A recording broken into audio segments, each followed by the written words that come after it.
الحمد لله الذي لم يزل عالما قديرا سميعا بصيرا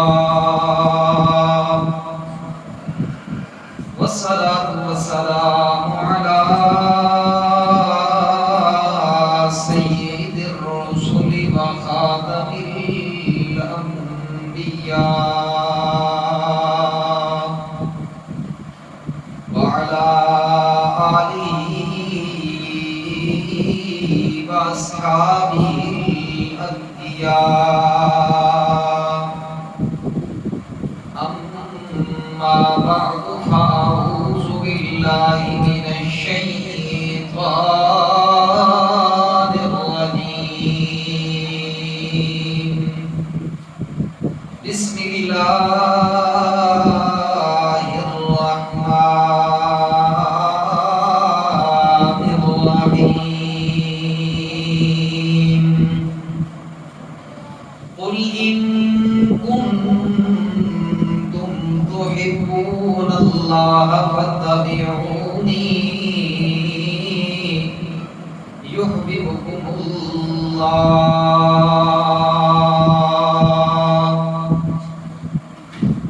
ويغفر لكم ذنوبكم والله غفور رحيم صدق الله العظيم حضور آئے تو سر آفرین نشبا گئی دنیا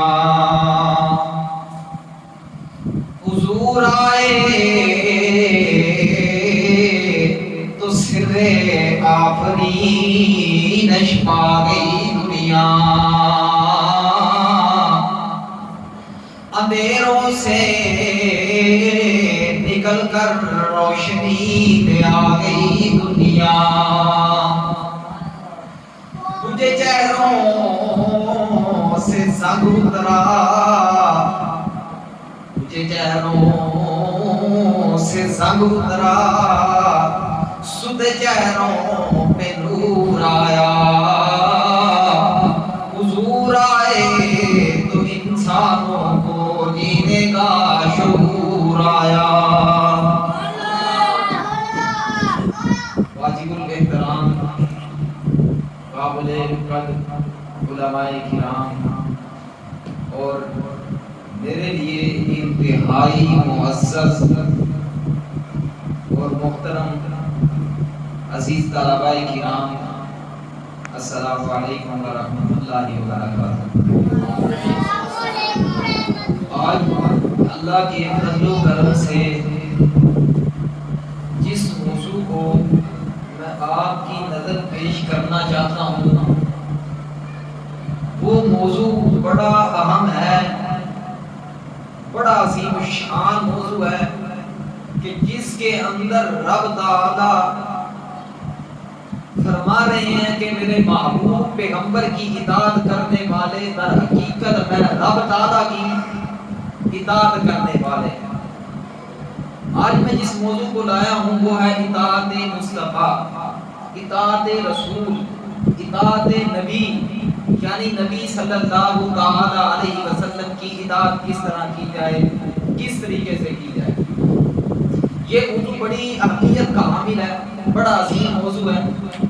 اس کے اوپر آپ کی ذرا میں توجہ چاہتا ہوں، اگر غور کریں تو آپ کو یہ مسئلہ سمجھ آئے گا، اور اللہ کرے آپ سب اس مسئلے کو سمجھ کر میرے سمیت ہر کوئی اس پر عمل کرنے کی کوشش بھی کرے۔ کوشش ہی انسان کر سکتا ہے، تو کہا ہدایت کا دروازہ رب تعالیٰ کے پاس ہے۔ قرآن مجید کے اندر بار بار رب تعالیٰ حکم فرما رہے ہیں، قل اطیعوا اللہ واطیعوا الرسول، کسی جگہ پر فرما رہے ہیں وَمَن يُطِعِ الرَّسُولَ فَقَدْ أَطَاعَ اللَّهَ، کسی جگہ پر رب تعالیٰ کچھ حکم دے رہے ہیں، کسی جگہ پر کچھ، یعنی بار بار یہی فرما رہے ہیں کہ میرے پیغمبر کی اطاعت کرو، میرے پیغمبر کی اتباع کرو۔ یہ جو نبی علیہ السلام نے فرمایا میرے پیغمبر کی، یعنی اللہ کے محبوب پیغمبر نے فرمایا کہ میری اطاعت کرو، رب تعالیٰ نے فرمایا کہ میرے محبوب پیغمبر کی اطاعت کرو، اس کے اندر کیا راز ہے، کیا وجہ ہے، اس کی طرف بھی میں آپ کو وضاحت کرتا چلوں گا۔ اللہ کے محبوب پیغمبر صلی اللہ علیہ وسلم کی آمد سے پہلے ہر بندے کا اپنا دین تھا، اپنی روایات تھی، اپنے طریقہ کار تھے۔ یہ میرے بزرگ نے کیا تھا، یہ میرے باپ نے کیا تھا، یہ میرے دادا کیا کرتے تھے، یہ عمل میرے نانا کیا کرتے تھے، اس وجہ سے ہم یہ عمل کر رہے ہیں۔ اس بات کو، اس عمل کو، اس چیز کو ختم کرنے کے لیے رب تعالیٰ نے اپنے محبوب پیغمبر کی اطاعت کو لازم قرار دیا۔ فرمایا کہ کائنات کے لوگوں، تمہارے باپ کی اطاعت، تمہارے والدین کی اطاعت دین کے اعتبار سے، تمہارے دادا کی اطاعت دین کے اعتبار سے، تمہارے پردادا کی، پرانے لوگوں کی جو روایتیں ہیں وہ نہیں چلیں گی۔ یہاں پر صرف اور صرف نبی علیہ السلام کا دین چلے گا اور نبی کی اطاعت چلے گی۔ آج بھی بہت سارے لوگ اپنے باپ دادا کی روایات پر چل رہے ہیں۔ وہ وقت آنے والا ہے، کچھ ہی دیر تک لوگ ان چیزوں کے اندر مبتلا ہو جائیں گے اور لوگوں کو بھی اس چیز کی طرف کھینچنا شروع کریں گے کہ بھئی جھنڈیاں لگاؤ، فلاں کرو، یہ کرو، وہ کرو۔ حالانکہ اگر اس کی حقیقت کو دیکھا جائے، اس پر ہم انشاءاللہ 12 ربیع الاول کو پورا بیان کریں گے انشاءاللہ نبی علیہ السلام کی ولادت کے حوالے سے۔ 12 ربیع الاول جو تھی، اس دن اللہ کے محبوب پیغمبر صلی اللہ علیہ وسلم کی وفات ہوئی ہے، اور اس بات پر تمام علماء کا اتفاق ہے، علماء کا اتفاق ہے۔ اور نبی علیہ السلام کی جو ولادت ہے اس کے اندر بہت سارے لوگوں نے کہا، بڑے بڑے علماء نے کہا، شاہ ولی اللہ محدث دہلوی نے فرمایا کہ حضرت نبی علیہ السلام کی جو پیدائش ہے وہ 9 ربیع الاول کو ہوئی۔ بعد نے فرمایا نا 9 ربیع الاول کو نہیں ہوئی، حضرت کی پیدائش جو ہے وہ رمضان المبارک کے اندر، یعنی پیدائش کے اندر اختلاف ہے اور وفات کے اندر ہر آدمی متفق ہے کہ نبی علیہ السلام کی وفات جو ہے یہ 12 ربیع الاول کو ہوئی ہے۔ اب خود فیصلہ کرو کہ 12 ربیع الاول کو جھنڈیاں لگانا، ڈول ڈمکے بجانا، شرینیاں تقسیم کرنا، بڑی بڑی نعتیں پڑھنا، یہ خوشی منانے کا دن تو نہیں ہے۔ اللہ کے محبوب پیغمبر دنیا سے جا رہے ہیں اور تم خوشی منا رہے ہو، ڈول بجا رہے ہو، دھمال کر رہے ہیں، یہ کس چیز کا دین ہے؟ کہاں سے تم نے لیا، کہاں سے آیا؟ اس لیے اس بات کو سمجھنا ضروری ہے کہ نبی علیہ السلام کی اطاعت لازمی ہے۔ آئیے ذرا قرآن و حدیث کے اندر اللہ تعالیٰ نے اور محبوب پیغمبر صلی اللہ علیہ وسلم نے کس طرح دین پر چلنے کی ہدایات فرمائی۔ رب العالمین قرآن مجید کے اندر فرماتے ہیں، فرمایا قُلْ إِن كُنتُمْ تُحِبُّونَ اللَّهَ فَاتَّبِعُونِي يُحْبِبْكُمُ اللَّهُ وَيَغْفِرْ لَكُمْ ذُنُوبَكُمْ وَاللَّهُ غَفُورٌ رَحِيمٌ۔ او کائنات کے لوگوں، میرا محبوب پیغمبر صلی اللہ علیہ وسلم ان لوگوں کو بتا دیجئے، ان لوگوں کو فرما دیجئے اطیعوا اللہ، فرمایا قل ان کنتم تحبون اللہ۔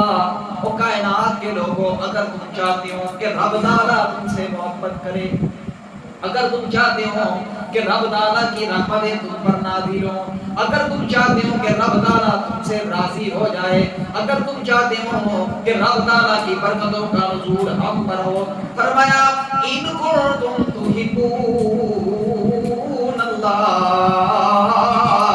اگر تم چاہتے ہو کہ رب تعالیٰ تم سے بھی محبت کرے، فرمایا فاتبعونی، پھر تمہیں میری اطاعت کرنی پڑے گی، پھر تمہیں میری اتباع کرنی پڑے گی، یعنی نبی علیہ السلام کی اتباع کرنی پڑے گی، اللہ کے محبوب پیغمبر صلی اللہ علیہ وسلم کے طریقے پر چلنا پڑے گا، تب جا کر رب تعالیٰ تم سے راضی ہوگا، تب جا کر رب تعالیٰ تمہارے لیے مغفرت کا اعلان فرمائے گا، تب جا کر رب تعالیٰ تمہارے گناہوں کو ختم فرما دے گا۔ گناہوں کو ختم فرمانے کے لیے صرف ایک عمل بتایا، فرمایا ان کنتم تحبون اللہ فاتبعونی فاتبعونی، کیا کرنا ہے؟ فرمایا میری اطاعت کرو، میری اتباع کرو۔ پھر فرمایا وَمَن يُطِعِ الرَّسُولَ فَقَدْ أَطَاعَ اللَّهَ، اللہ فرماتے ہیں لوگوں جس آدمی نے رسول کی اطاعت کی بس تحقیق اس نے اللہ تعالیٰ کی اطاعت کی۔ جس نے رسول کی اطاعت کر لی سمجھ لو کہ اس نے اللہ تعالیٰ کی اطاعت کر لی۔ پھر فرمایا اللہ فرماتے ہیں اطیعوا اللہ واطیعوا الرسول، لوگوں اللہ کی اطاعت کرو اور رسول کی اطاعت کرو، تب تمہاری زندگی کامیاب ہوگی، تب تمہاری دنیا کامیاب ہوگی، تب تمہاری آخرت کامیاب ہوگی، تب رب تعالیٰ تمہارے گناہوں کو معاف فرما کر تمہارے لیے جنت کا اعلان فرمائے گا۔ جو صحابہ کرام کے لیے اللہ تعالیٰ نے جنت کا اعلان فرمایا، یوں ہی اعلان نہیں فرما دیا کہ انہوں نے صرف آ کر نبی علیہ السلام کا دیدار کیا اللہ تعالیٰ نے جنت کے سرٹیفکیٹ دیے، نہیں تو نبی علیہ السلام کا دیدار کرنے والے کافر بھی تھے، مشرک بھی تھے، یہودی بھی تھے، بڑے بڑے لوگوں نے نبی علیہ السلام کا دیدار کیا لیکن جنت کی ضمانت نہیں ملی، جنت نہیں ان کو ملی۔ جنت کو لینے کے لیے کیا کرنا پڑے گا؟ جنت کو لینے کے لیے فرمایا فلا وربک لا یؤمنون حتی یحکموک فیما شجر بینہم ثم لا یجدوا فی انفسہم حرجا۔ او کائنات کے لوگوں اس بات کو یاد رکھو، تب تک تم مومن نہیں بن سکتے جب تک کہ نبی علیہ السلام کے فیصلوں پر، جب تک کہ تم نبی علیہ السلام کی باتوں پر، نبی علیہ السلام جو فیصلہ فرما دیں اس کو دل سے تسلیم نہ کر لو، تب تک تم مومن نہیں بن سکتے۔ سیدنا فاروق اعظم رضی اللہ تعالیٰ عنہ ایک یہودی اور ایک منافق، نام نہاد مسلمان، نام لے کر کہنے والا اپنے آپ کو نامی مسلمان، رسمی مسلمان، اس کا اور یہودی کا آپس میں جھگڑا ہو گیا۔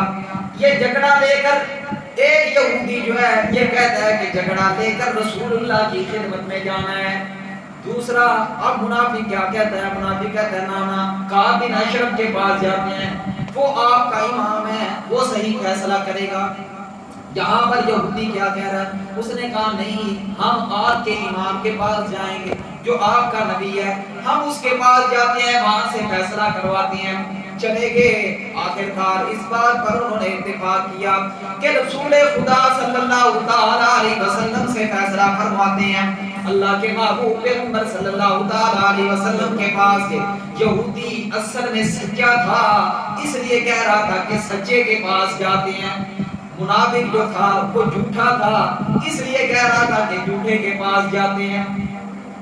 یہ بات نبی علیہ السلام کے پاس گئی، اللہ کے محبوب پیغمبر صلی اللہ علیہ وسلم نے یہودی سچا تھا اس کے حق میں فیصلہ فرما دیا۔ اب جو منافق تھا اس کے خلاف فیصلہ تھا، منافق جلدی سے باہر نکلا، کہنے لگا رسول خدا صلی اللہ علیہ وسلم نے جو فیصلہ کر دیا میں اس کو نہیں مانتا، میرے ساتھ چل۔ حضرت عمر فاروق رضی اللہ تعالیٰ عنہ کے پاس جاتے ہیں، ان سے فیصلہ کرواتے ہیں۔ اس کے ذہن کے اندر یہ بات تھی کہ حضرت عمر فاروق رضی اللہ تعالیٰ عنہ جلالی قدر کے آدمی ہیں، یہ بات کو سن کر دیکھ کر ہی مجھے کہہ دیں گے کہ یہ مسلمان ہے، فیصلہ اس مسلمان کے حق میں ہونا چاہیے، لہذا وہ یہودی کے خلاف فیصلہ کریں گے، یہودی کا فیصلہ ختم کر کے میں مسلمان، نامی مسلمان جو تھا، رسمی مسلمان، اس کے حق میں فیصلہ فرما دیں گے، کیونکہ حضرت عمر جو شیعہ ہیں سخت مزاج والے ہیں۔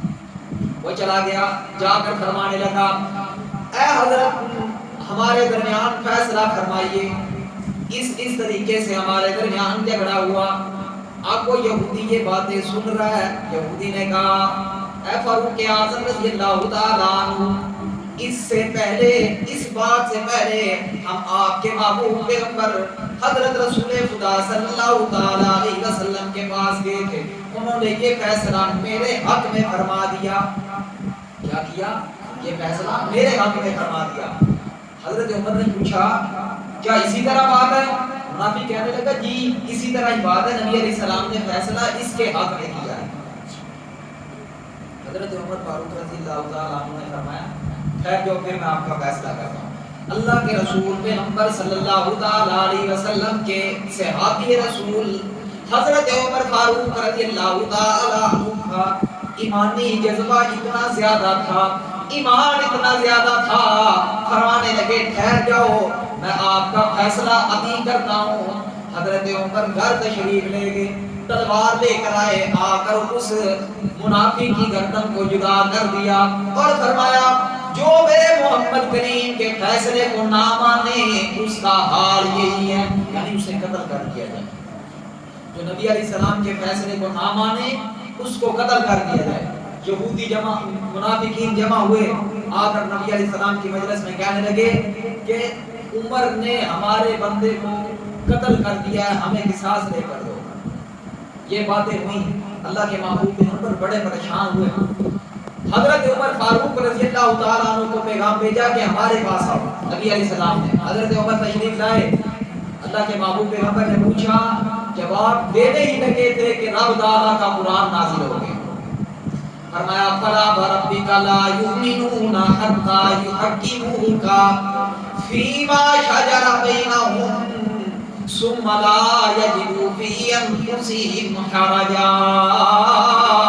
او کائنات کے لوگوں تمہارا ایمان اس وقت تک کامل نہیں ہو سکتا، تمہارے رب کی قسم ہے، اللہ تعالیٰ فرماتے ہیں فلا وربک، تیرے رب کی قسم ہے تب تک بندہ مومن نہیں ہو سکتا جب تک میرے محبوب پیغمبر کے فیصلوں کو اپنے لیے فیصلہ مان نہ لے، دل سے مان نہ لے، دل سے تسلیم کر نہ لے، تب تک وہ بندہ کامل مومن نہیں بن سکتا۔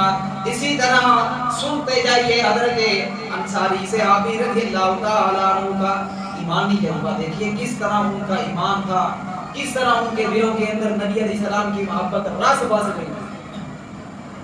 صحابی رسول ہے، بنگلہ تعمیر کرتے ہیں بڑا خوبصورت کر کے، اللہ کے رسول صلی اللہ تعالیٰ علیہ وسلم کا اس بنگلے سے گزر ہوا، دیکھا کہ بڑا عالی شان بنگلہ تعمیر کیا ہوا ہے، بڑا خوبصورت ہے۔ اللہ کے محبوب پیغمبر صلی اللہ تعالیٰ علیہ وسلم اس خوبصورت بنگلے کے قریب سے گزرے، خوبصورت عمارت کے قریب سے گزرے، جب نبی علیہ السلام نے دیکھا، دیکھ کر فرمانے لگے یہ اتنا خوبصورت بنگلہ کس کا ہے، یہ محل کس نے بنایا، یہ عمارت کس نے بنائی، کس کی ہے؟ بتایا گیا یا رسول اللہ صلی اللہ تعالیٰ علیہ وسلم یہ مال، یہ گھر، یہ تعمیر جو کیا ہوا ہے یہ فلاں فلاں صحابی رسول کا ہے، انصاری صحابی کا۔ اللہ کے محبوب پیغمبر صلی اللہ تعالیٰ علیہ وسلم نے اس گھر کو دیکھ کر ناگواری محسوس کی، اچھا نہ سمجھا۔ اللہ کے محبوب پیغمبر صلی اللہ تعالیٰ علیہ وسلم چلے گئے۔ ایک وقت آیا وہی صحابی رسول جنہوں نے گھر کو تعمیر کیا تھا، وہ آئے نبی علیہ السلام سے ملاقات کی۔ جس طرح اللہ کے محبوب پیغمبر صلی اللہ تعالیٰ علیہ وسلم پہلے ان سے ملاقات کیا کرتے تھے، جس طرح پہلے ان سے محبت بھری سلام کیا کرتے تھے، محبت بڑے لہجے میں باتیں کیا کرتے تھے، اب وہ لہجہ نہیں رہا۔ وہ صحابی رسول بڑے پریشان ہوئے، آخر یہ کیا ہو گیا؟ صحابی رسول نے پوچھا دوسرے صحابہ سے کیا معاملہ ہے اللہ کے رسول، میرے ساتھ خفا خفا لگ رہے ہیں۔ انہوں نے فرمایا ایسے آپ کے رسول ہم کچھ نہیں جانتے، صرف اتنا جانتے ہیں کہ اللہ کے محبوب پیغمبر صلی اللہ تعالیٰ علیہ وسلم آپ کے گھر کے قریب سے گزر رہے تھے تو آپ نے پوچھا یہ گھر کس کا ہے، اس گھر کو دیکھ کر ناگواری محسوس کی، اچھا نہ سمجھا۔ فرمایا اس کے بعد اللہ کے محبوب پیغمبر صلی اللہ تعالیٰ علیہ وسلم کی یہ حالت یعنی چہرہ سرخ ہو گیا۔ صحابی رسول نے جا کر نبی علیہ السلام سے کوئی بات نہیں کی، وہیں سے چلے گئے، جا کر اپنا پورا بنایا ہوا گھر توڑ کر اسے برابر کر دیا زمین کے۔ فرمایا جو چیز میرے رسول کو اچھی نہ لگے، جو چیز میرے محبوب پیغمبر کو اچھی نہ لگے، وہ میں محبوب پیغمبر کے صحابی کو بھی اچھی نہیں لگتی. اس لیے یہ اطاعت رسول ہے. اطاعت رسول جھنڈیاں لگانا, شور مچانا, بڑے بڑے نعرے لگانا, یہ تقریریں کرنا اس کا نام نہیں ہے. اطاعت رسول نام ہے کہ اپنی زندگی کو, اپنی ساری زندگی کو نبی علیہ السلام کی زندگی کے مطابق چلانا. ایک اور واقعہ سنیے تاکہ آپ کا ایمان تازہ ہو جائے. مشہور صحابی رسول ہیں حضرت عبداللہ ابن مسعود رضی اللہ تعالی عنہ. حضرت عبداللہ ابن مسعود رضی اللہ تعالی عنہ گھر سے تشریف لا رہے ہیں مسجد نبوی کی طرف. اللہ کے رسول حضرت محمد رسول اللہ صلی اللہ تعالی علیہ وسلم مسجد نبوی میں خطبہ ارشاد فرما رہے ہیں. صحابہ کرام کو تبلیغ فرما رہے ہیں کہ اللہ کے محبوب پیغمبر صلی اللہ تعالی علیہ وسلم نے دیکھا کہ وہ سامنے کچھ آدمی کھڑے ہوئے ہیں جو مجمع کے ارد گرد کھڑے ہوئے تھے.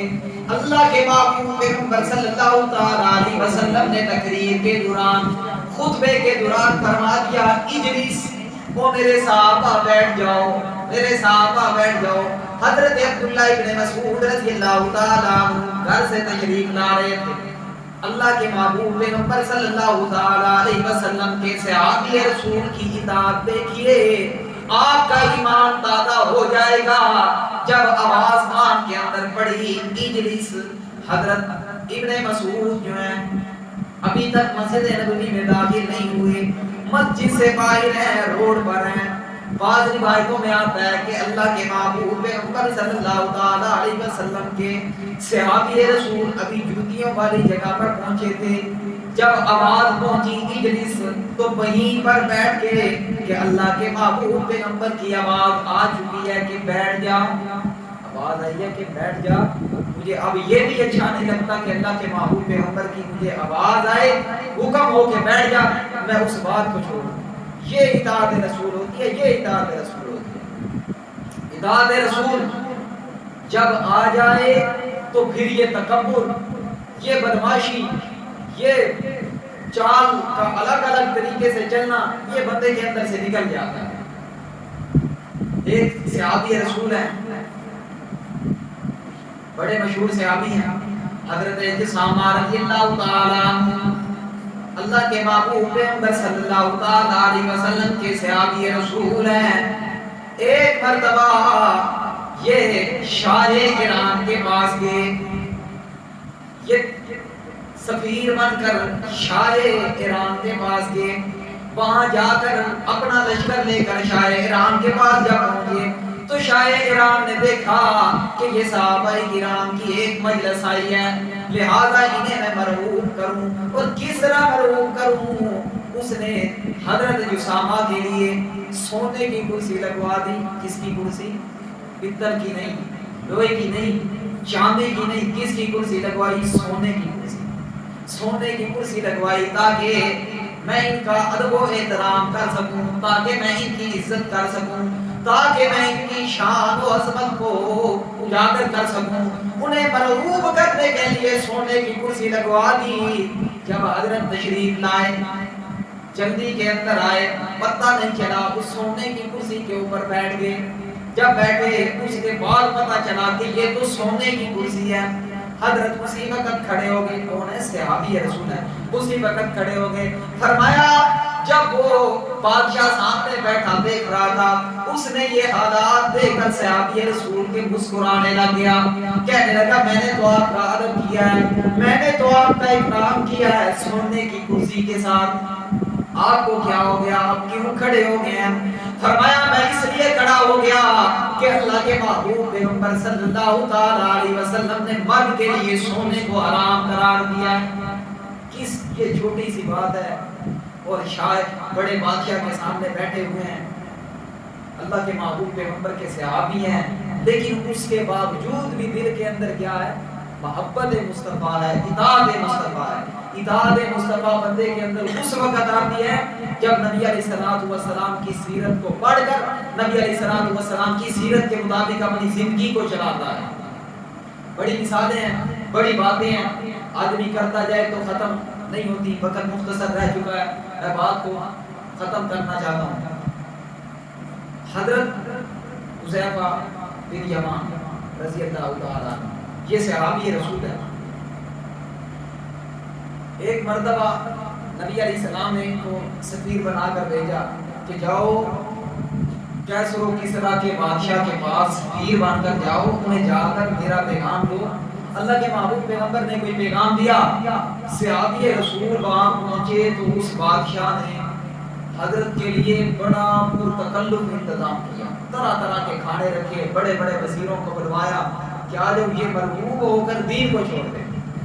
حضرت حذیفہ بن یمان رضی اللہ تعالیٰ عنہ جب وہاں پہنچے، دیکھا بڑے دسترخوان لگے ہوئے ہیں، بڑے عمدہ کھانے پکے ہوئے ہیں، بڑے بڑے وزیر مشیر بیٹھے ہوئے ہیں۔ حضرت بھی ساتھ بیٹھ کر کھانا کھانے لگے، کھانا پکا رہے ہیں کہ ہاتھ سے ایک لقمہ نیچے گر گیا۔ حضرت حذیفہ کے ہاتھ سے ایک لقمہ نیچے گر گیا۔ حضرت حذیفہ نے اس لقمے کو اٹھایا، اٹھا کر صاف کر کے اپنے منہ کے اندر ڈال دیا، کھانے لگے۔ اس لقمے کو دسترخوان سے اٹھا کر کھا لیا۔ ساتھ آدمی بیٹھا تھا، اس نے یوں کہنے لگائی کہ اے صحابی رسول آپ کیا کر رہے ہیں، یہ کیا طریقہ اپنا رہے ہیں، نیچے سے اٹھا کر کھا رہے ہیں، یہاں پر تو بادشاہ بیٹھے ہوئے ہیں، یہاں پر تو وزیر بیٹھے ہوئے ہیں، یہاں تو بڑے بڑے لوگ بیٹھے ہوئے ہیں، آپ ان سے شرم کیجیے، آپ ان کا حیا کیجیے۔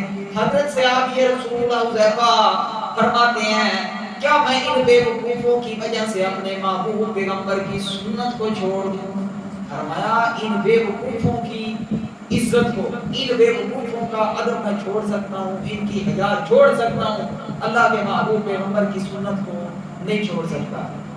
اللہ کریم سے دعا ہے کہ اللہ تعالیٰ ہمیں قرآن و سنت والی زندگی عطا فرمائے۔